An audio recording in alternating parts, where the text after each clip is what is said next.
लीजिए सुनिए। मुंशी प्रेमचंद के लिखे कथा संग्रह मानसरोवर 2 की कहानी खुदाई फौजदार, मेरी यानी समीर गोस्वामी की आवाज में। सेठ नानक चंद को आज फिर वही लिफाफा मिला और वही लिखावट सामने आई तो उनका चेहरा पीला पड़ गया। लिफाफा खोलते हुए हाथ और हृदय दोनों कांपने लगे। खत में क्या है ये उन्हें खूब मालूम था। इसी तरह के 2 खत पहले पा चुके थे। इस तीसरे खत में भी वही धमकियां है, इसमें उन्हें संदेह न था। पत्र हाथ में लिए हुए आकाश की ओर ताकने लगे। वो दिल के मजबूत आदमी थे। धमकियों से डरना उन्होंने न सीखा था। मुर्दों से भी अपनी रकम वसूल कर लेते थे। दया या उपकार जैसी मानवीय दुर्बलताएं उन्हें छू भी न गई थी। नहीं तो महाजन ही कैसे बनते। उस पर धर्मनिष्ठ भी थे। हर पूर्णमासी को सत्यनारायण की कथा सुनते थे। हर मंगल को महावीर को लड्डू चढ़ाते थे।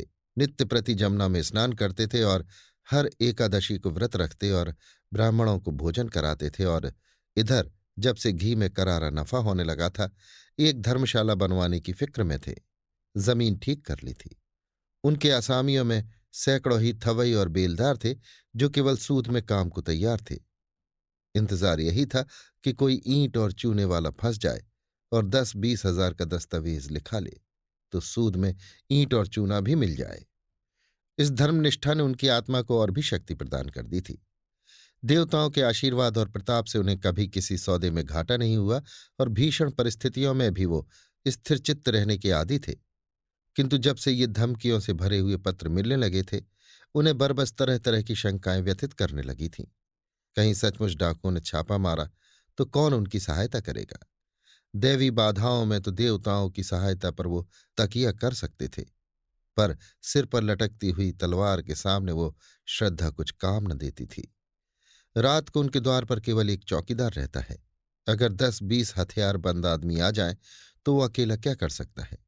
शायद उनकी आहट पाते ही भाग खड़ा हो। पड़ोसियों में ऐसा कोई नजर न आता था जो इस संकट में काम आवे। यद्यपि सभी उनके आसामी थे या रह चुके थे, लेकिन ये एहसान फरामोशों का संप्रदाय है। जिस पत्तल में खाता है उसी में छेद करता है। जिसके द्वार पर अवसर पड़ने पर नाक रगड़ता है उसी का दुश्मन हो जाता है। इनसे कोई आशा नहीं। हाँ, किवाड़े सुदृढ़ हैं, उन्हें तोड़ना आसान नहीं। फिर अंदर का दरवाजा भी तो है। 100 आदमी लग जाएं तो हिलाए न हिले। और किसी ओर से हमले का खटका नहीं। इतनी ऊंची सपाट दीवार पर कोई क्या खा के चढ़ेगा। फिर उनके पास राइफलें भी तो हैं। एक राइफल से वो दर्जनों आदमियों को भून कर रख देंगे।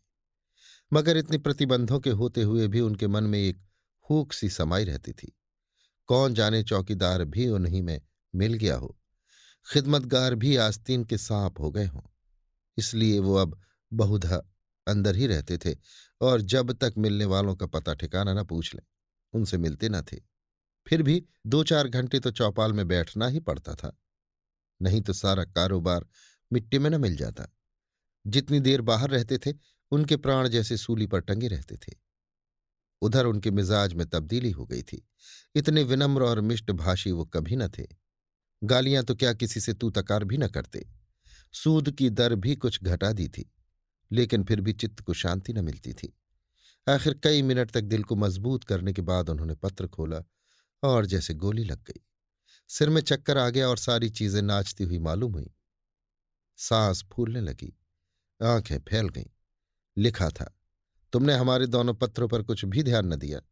शायद तुम समझते होगे कि पुलिस तुम्हारी रक्षा करेगी, लेकिन ये तुम्हारा भ्रम है। पुलिस उस वक्त आएगी जब हम अपना काम करके 100 कोस निकल गए होंगे। तुम्हारी अक्ल पर पत्थर पड़ गया है, इसमें हमारा कोई दोष नहीं। हम तुमसे सिर्फ 25,000 रुपये मांगते हैं। इतने रुपए दे देना तुम्हारे लिए कुछ भी मुश्किल नहीं। हमें पता है तुम्हारे पास 1 लाख की मोहरें रखी हुई हैं, लेकिन विनाशकाली विपरीत बुद्धि। अब हम तुम्हें और ज्यादा न समझाएंगे। तुमको समझाने की चेष्टा करना ही व्यर्थ है।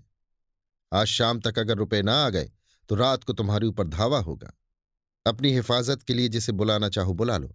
जितने आदमी और हथियार जमा करना चाहो जमा कर लो। हम ललकार कर आएंगे और दिन दहाड़े आएंगे। हम चोर नहीं हैं, हम वीर हैं और हमारा विश्वास बाहुबल में है। हम जानते हैं कि लक्ष्मी उसी के गले में जयमाल डालती है जो धनुष तोड़ सकता है। मछली को वेध सकता है। यदि सेठ ने तुरंत बही खाते बंद कर दिए और रोकड़ संभाल कर तिजोरी में रख दिया और सामने का द्वार भीतर से बंद करके मरे हुए से केसर के पास आकर बोले, आज फिर वही खत आया केसर। अब आज ही आ रहे हैं। केसर दोहरे बदन की स्त्री थी। यौवन बीत जाने पर भी युवती शौक श्रृंगार में लिप्त रहने वाली, उस फलहीन वृक्ष की तरह है जो पतझड़ में भी हरी भरी पत्तियों से लदा रहता है। संतान की विफल कामना में जीवन का बड़ा भाग बिता चुकने के बाद अब उसे अपनी संचित माया को भोगने की धुन सवार रहती थी। मालूम नहीं कब आंखें बंद हो जाएं, फिर ये थाती किसके हाथ लगेगी कौन जाने।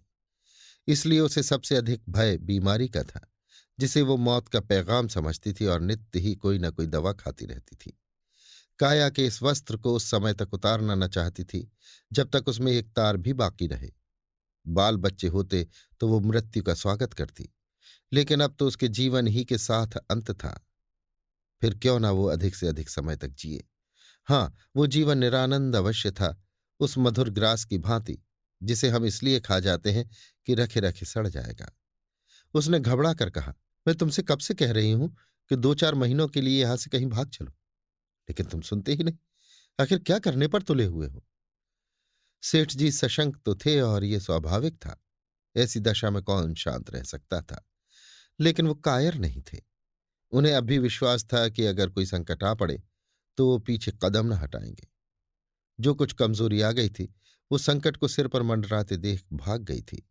हिरन भी तो भागने की राह न पाकर शिकारी पर चोट कर बैठता है। कभी कभी नहीं, अक्सर संकट पड़ने पर ही आदमी के जौहर खुलते हैं। इतनी देर में सेठ जी ने एक तरह से भावी विपत्ति का सामना करने का पक्का इरादा कर लिया था। डर क्यों, जो कुछ होना है वो होकर रहेगा। अपनी रक्षा करना हमारा कर्तव्य है, मरना जीना विधि के हाथ में है। सेठानी जी को दिलासा देते हुए बोले, तुम नाहक कितना डरती हो केसर। आखिर वे सब भी तो आदमी हैं। अपनी जान का मोह उन्हें भी है, नहीं तो ये कुकर्म ही क्यों करते। मैं खिड़की की आड़ से 10-20 आदमियों को गिरा सकता हूं। पुलिस को इत्तला देने भी जा रहा हूं। पुलिस का कर्तव्य है कि हमारी रक्षा करे। हम 10,000 सालाना टैक्स देते हैं, किस लिए। मैं अभी दरोगा जी के पास जाता हूं। जब सरकार हमसे टैक्स लेती है तो हमारी मदद करना उसका धर्म हो जाता है। राजनीति का ये तत्व उसकी समझ में नहीं आया। वो तो किसी तरह उस भय से मुक्त होना चाहती थी जो उसके दिल में सांप की भांति बैठा फुफकार रहा था। पुलिस का उसे जो अनुभव था उससे चित्त को संतोष न होता था। बोली, पुलिस वालों को बहुत देख चुकी।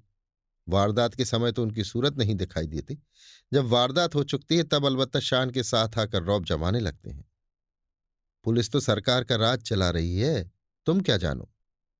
मैं तो कहती हूं यों अगर कल वारदात होने वाली होगी तो पुलिस को खबर देने से आज ही हो जाएगी। लूट के माल में इनका भी साझा होता है।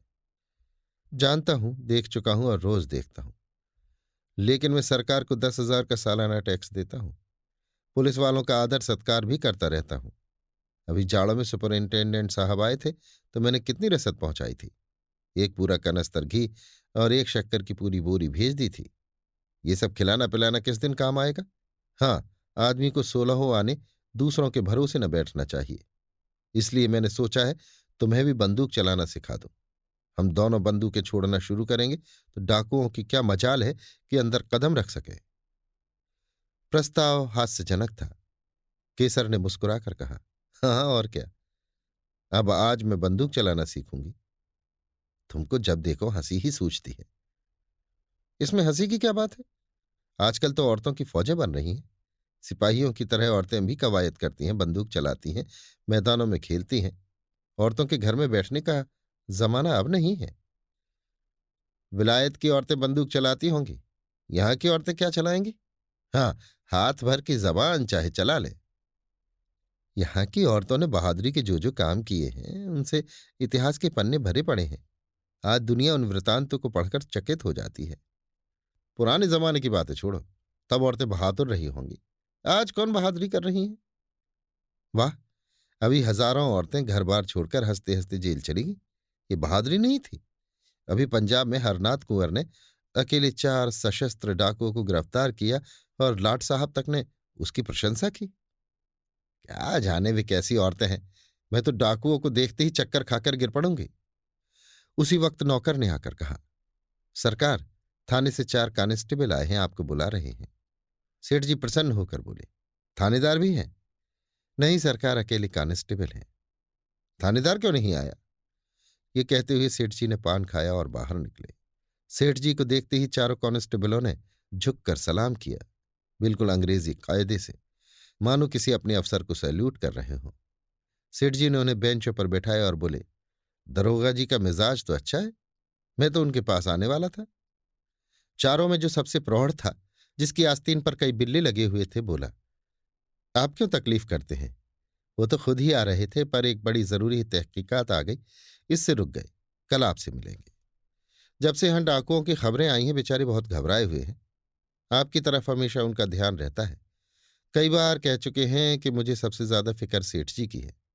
गुमनाम खत तो आपके पास भी आए होंगे? सेठ जी ने लापरवाही दिखाकर कहा, अजी ऐसी चिट्ठियां आती ही रहती हैं, इनकी कौन परवाह करता है। मेरे पास तो 3 खत आ चुके हैं, मैंने किसी से जिक्र भी नहीं किया।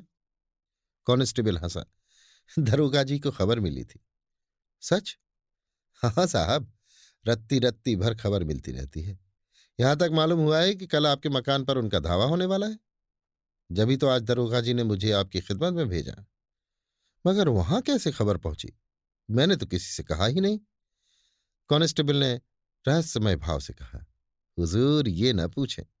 इलाके के सबसे बड़े सेठ के पास ऐसे खत आए और पुलिस को खबर न हो, भला कोई बात है। फिर ऊपर से बराबर ताकीद आती रहती है कि सेठ जी को शिकायत का कोई मौका न दिया जाए। सुपरिंटेंडेंट साहब की खास ताकीद है आपके लिए। और हुजूर, सरकार भी तो आप ही के बूते पर चलती है। सेठ साहूकारों के जान माल की हिफाजत न करें तो रहें कहाँ? हमारे होते मजाल है कि कोई आपकी तरफ तिरछी आंखों से देख सके। मगर ये कमबख्त डाकू इतने दिलेर और तादाद में इतने ज्यादा हैं कि थाने के बाहर उनसे मुकाबला करना मुश्किल है। दरोगा जी गारद मंगाने की बात सोच रहे थे, मगर ये हत्यारे कहीं एक जगह तो रहते नहीं। आज यहां हैं तो कल यहां से 200 कोस पर। गारद मंगाकर ही क्या किया जाए? इलाके की रियाया की तो हमें ज्यादा फिक्र नहीं। हुजूर मालिक हैं, आपसे क्या छिपाएं। किसके पास रखा है इतना माल असबाब? और अगर किसी के पास 200-400 की पूंजी निकल ही आई तो उसके लिए पुलिस डाकुओं के पीछे अपनी जान हथेली पर लिए ना फिरेगी। उन्हें क्या, वो तो छूटते ही गोली चलाते हैं और अक्सर छिपकर। हमारे लिए तो 1000 बंदिशें हैं। कोई बात बिगड़ जाए तो उल्टे अपनी ही जान आफत में फंस जाए। हमें तो ऐसे रास्ते चलना है कि सांप मरे और लाठी न टूटे। इसलिए दरोगा जी ने आपसे ये अर्ज करने को कहा है कि आपके पास जोखिम की जो चीजें हों उन्हें लाकर सरकारी खजाने में जमा कर दीजिए। आपको उसकी रसीद दे दी जाएगी।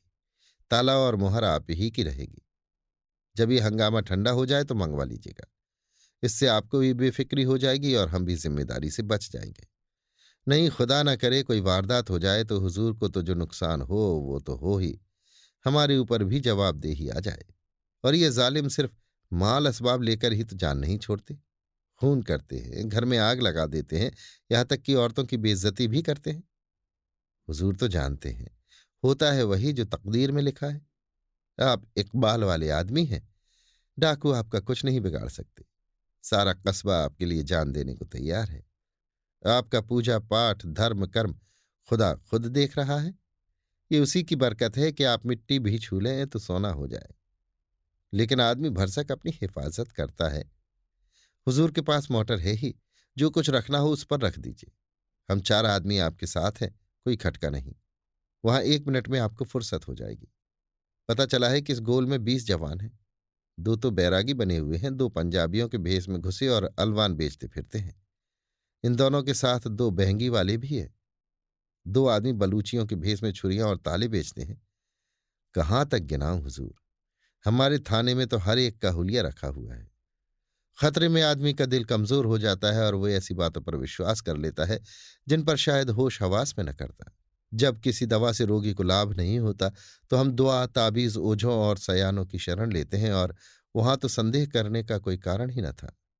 संभव है दरोगा जी का कुछ स्वार्थ हो, मगर सेठ जी इसके लिए तैयार थे।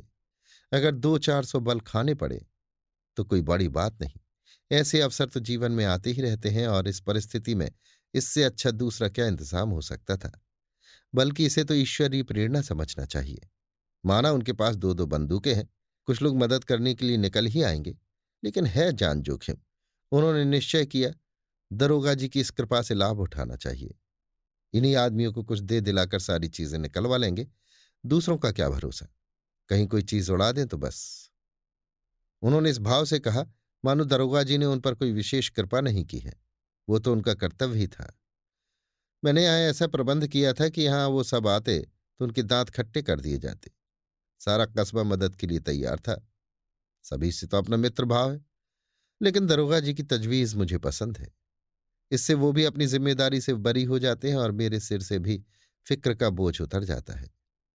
लेकिन भीतर से चीजें बाहर निकाल निकाल कर लाना मेरे बूते की बात नहीं। आप लोगों की दुआ से नौकर चाकरों की तो कमी नहीं है, मगर किसकी नीयत कैसी है कौन जान सकता है। आप लोग कुछ मदद करें तो काम आसान हो जाए। हेड कांस्टेबल ने बड़ी खुशी से ये सेवा स्वीकार कर ली और बोला, हम सब हुजूर के ताबेदार हैं, इसमें मदद की कौन सी बात है। तलब सरकार से पाते हैं ये ठीक है, मगर देने वाले तो आप ही हैं। आप केवल सामान हमें दिखाते जाएं, हम बात की बात में सारी चीजें निकाल लाएंगे। हुजूर की खिदमत करेंगे तो कुछ इनाम इकराम मिलेगा ही। तनख्वाह में गुजर नहीं होता सेठ जी। आप लोगों के रहम की निगाह ना हो तो एक दिन भी निबाह ना हो, बाल बच्चे भूखों मर जाएं। 15-20 रुपए में क्या होता है हुजूर, इतना तो हमारे लिए ही पूरा नहीं पड़ता। सेठ जी ने अंदर जाकर केसर से ये समाचार कहा तो उसे जैसे आंखें मिल गईं। बोली, भगवान ने सहायता की, नहीं मेरे प्राण संकट में पड़े हुए थे। सेठ जी ने सर्वज्ञता के भाव से फरमाया, इसी को कहते हैं सरकार का इंतजाम। इसी मुस्तैदी के बल पर सरकार का राज थमा हुआ है। कैसी सुव्यवस्था है कि जरा सी कोई बात हो वहां तक खबर पहुंच जाती है और तुरंत उसकी रोकथाम का हुक्म हो जाता है। और यहां वाले ऐसे बुद्धू हैं कि स्वराज्य स्वराज्य चिल्ला रहे हैं। इनके हाथ में अख्तियार आ जाए तो दिन दोपहर लूट मच जाए, कोई किसी की न सुने। ऊपर से ताकीद आई है, हाकिमों का आदर सत्कार कभी निष्फल नहीं जाता। मैं तो सोचता हूं कोई बहुमूल्य वस्तु घर में न छोड़ो, साले आए तो अपना सा मुंह लेकर रह जाए। केसर ने मन ही मन प्रसन्न होकर कहा, कुंजी उनके सामने फेंक देना कि जो चीज चाहो निकाल ले जाओ। साले झेप जाएंगे, मुंह में कालिख लग जाएगी। घमंड तो देखो कि तिथि तक बता दी। ये नहीं समझे कि अंग्रेजी सरकार का राज है, तुम डाल डाल चलो तो वो पात पात चलते हैं। समझे होंगे कि धमकी में आ जाएंगे। 3 कांस्टेबलों ने आकर संदूकचे और सेफ निकालने शुरू किए। एक बाहर सामान को मोटर पर लाद रहा था और एक हर एक चीज को नोटबुक पर टाँकता जाता था। आभूषण, मोहरे, नोट, रुपए, कीमती कपड़े, साड़ियां, लहंगे, शाल दुशाले सब कार में रख दिए। मामूली बर्तन, लोहे लकड़ी के सामान, फर्श आदि के सिवा घर में और कुछ न बचा। और डाकुओं के लिए ये चीजें कौड़ी की भी नहीं। केसर का सिंगारदान खुद सेठ जी लाए और हेड के हाथ में देकर कहा, इसे बड़ी हिफाजत से रखना भाई। हेड ने सिंगारदान लेकर कहा, मेरे लिए एक एक तिनका इतना ही कीमती है। सेठ जी के मन में एक संदेह उठा। पूछा, खजाने की कुंजी तो मेरे ही पास रहेगी? और क्या, ये तो मैं पहले ही अर्ज कर चुका हूं, मगर ये सवाल आपके दिल से क्यों पैदा हुआ? यूं ही पूछा था। सेठ जी लज्जित हो गए। नहीं, अगर आपके दिल में कुछ शुभा हो तो हम लोग यहां भी आपकी खिदमत के लिए हाजिर हैं। हाँ, हम जिम्मेदार न होंगे। अजी नहीं हेड साहब, मैंने यूं ही पूछ लिया था। ये फहरिस्त तो मुझे दे दोगे ना? फहरिस्त आपको थाने में दरोगा जी के दस्तखत से मिलेगी, इसका क्या एतबार। घर पर सारा सामान रख दिया गया। कस्बे के सैकड़ों आदमी तमाशा देख रहे थे। कार बड़ी थी पर ठसाठस भरी हुई थी। बड़ी मुश्किल से सेठ जी के लिए जगह निकली। चारों कांस्टेबल आगे की सीट पर सिमट कर बैठे। कार चली। केसर द्वार पर इस तरह खड़ी थी मानो उसकी बेटी विदा हो रही हो। बेटी ससुराल जा रही है जहां वो मालकिन बनेगी, लेकिन उसका घर सूना किए जा रही है। थाना यहां से 5 मील पर था। कस्बे से बाहर निकलती पहाड़ों का पथरीला सन्नाटा था, जिसके दामन में हरा भरा मैदान था और इसी मैदान के बीच में लाल मुरम की सड़क चक्कर खाती हुई लाल सांप जैसी निकल गई थी। हेड ने सेठ जी से पूछा, ये कहाँ तक सही है सेठ जी कि आज से 25 साल पहले आपके बाप केवल लोटा डोर लेकर यहां खाली हाथ आए थे? सेठ जी ने गर्व करते हुए कहा, बिल्कुल सही है। मेरे पास कुल 3 रुपए थे, उसी से आटे दाल की दुकान खोली। तकदीर का खेल है, भगवान की दया चाहिए, आदमी के बनते बिगड़ते देर नहीं लगती। लेकिन मैंने कभी पैसों को दांतों से नहीं पकड़ा, यथाशक्ति धर्म का पालन करता गया। धन की शोभा धर्म ही से है, नहीं तो धन से कोई फायदा नहीं। आप बिल्कुल ठीक कहते हैं सेठ जी। आपको मूर्त बनाकर पूछना चाहिए। 3 रुपए से लाख कमा लेना मामूली काम नहीं है। आधी रात तक सिर उठाने की फुर्सत नहीं मिलती खां साहब। आपको तो ये सब कारोबार जंजाल सा लगता होगा। जंजाल तो है ही, मगर भगवान की ऐसी माया है कि आदमी सब कुछ समझकर भी इसमें फंस जाता है और सारी उम्र फंसा रहता है। मौत आ जाती है तभी छुट्टी मिलती है। बस यही अभिलाषा है कि कुछ यादगार छोड़ जाऊं। आपके कोई औलाद हुई ही नहीं। भाग्य में न थी खां साहब, और क्या कहूं। जिनके घर में भूनी भांग नहीं है, उनके यहां घास फूस की तरह बच्चे ही बच्चे देख लो। जिन्हें भगवान ने खाने को दिया है, वे संतान का मुंह देखने को तरसते हैं। हाँ, बिल्कुल ठीक कहते हैं सेठ जी। जिंदगी का मजा संतान से है। जिसके आगे अंधेरा है, उसके लिए धन दौलत किस काम की। ईश्वर की है इच्छा है तो आदमी क्या करे। मेरा बस चलता तो माया जाल से निकल भागता खां साहब। एक क्षण भी यहां न रहता। कहीं तीर्थ स्थान में बैठकर भगवान का भजन करता। मगर करूं क्या, माया जाल तोड़े नहीं टूटता। एक बार दिल मजबूत करके तोड़ क्यों नहीं देते। सब उठाकर गरीबों को बांट दीजिए। साधु संतों को नहीं, न मोटे ब्राह्मणों को, बल्कि उनको जिनके लिए ये जिंदगी बोझ हो रही है, जिसकी यही एक आरजू है कि मौत आकर उनकी विपत्ति का अंत कर दे। इस मायाजाल को तोड़ना आदमी का काम नहीं है खां साहब। भगवान की इच्छा होती है तभी मन में वैराग्य आता है। आज भगवान ने आपके ऊपर दया की है। हम इस मायाजाल को मकड़ी के जाले की तरह तोड़कर आपको आजाद करने के लिए भेजे गए हैं। भगवान आपकी भक्ति से प्रसन्न हो गए हैं और आपको इस बंधन में नहीं रखना चाहते। जीवन मुक्त कर देना चाहते हैं। ऐसी भगवान की दया हो जाती तो क्या पूछना खां साहब। भगवान की ऐसी ही दया है सेठ जी, विश्वास मानिए। हमें इसीलिए उन्होंने मृत्युलोक में तैनात किया है। हम कितने ही मायाजाल के कैदियों की बेड़ियां काट चुके हैं। आज आपकी बारी है। सेठ जी की नाड़ियों में जैसे रक्त का प्रवाह बंद हो गया। सहमी हुई आंखों से सिपाहियों को देखा, फिर बोले, आप बड़े हंसुड़ हो खां साहब। हमारे जीवन का सिद्धांत है कि किसी को कष्ट मत दो।